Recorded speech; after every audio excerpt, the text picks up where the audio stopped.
Good morning, class. I am Angelo Binibrin, and I will be your teacher for today.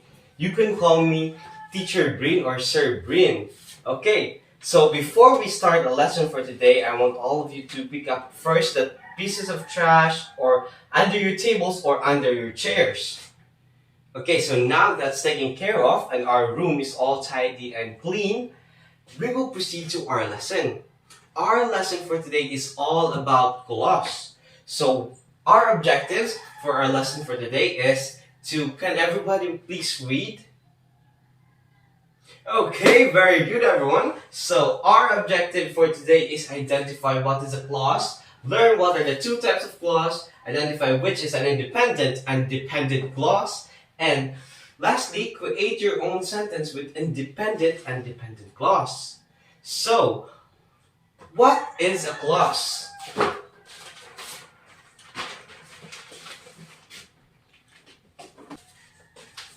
Okay, so can everybody please read?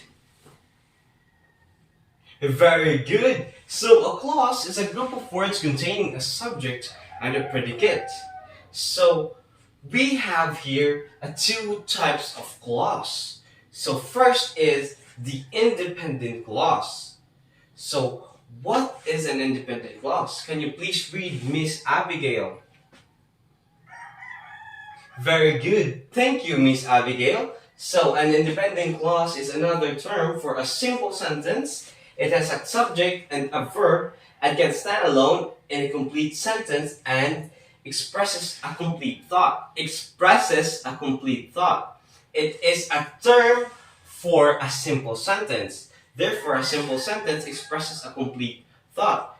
We have here an example of a sentence containing clause. So, John ate the cake before his brother went home from work. So this is an example of a sentence. So, an independent clause is John ate the cake. John ate the cake is an example of an independent clause because it already expresses a complete thought. From these words only, you can create a simple sentence. You can put a period or a full stop to create a sentence that expresses a complete thought. So what we have here next is an dependent clause. So a dependent clause, can everybody please read? Very good, thank you. So dependent clause has a subject and a verb but cannot stand alone grammatically.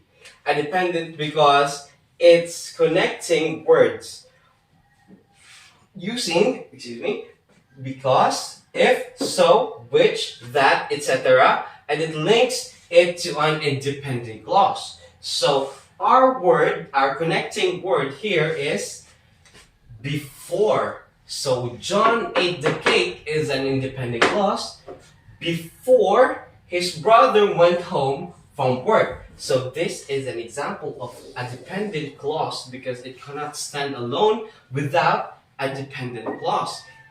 Before his brother went home is not a complete sentence.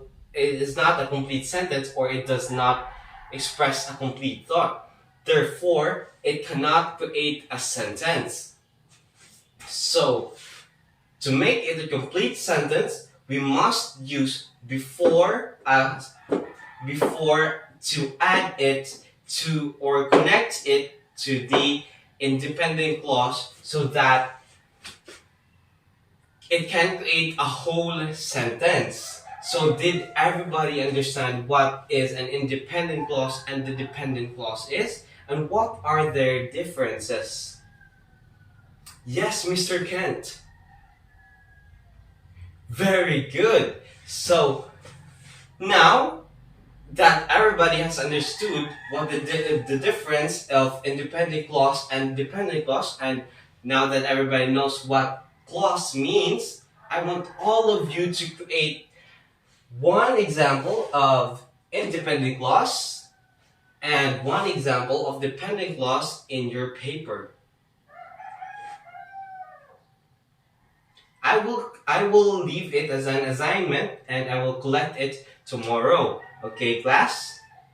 So thank you all. Thank you all of you for listening and participating in my class. I hope you have a good day. And that will be all for today. Class dismissed.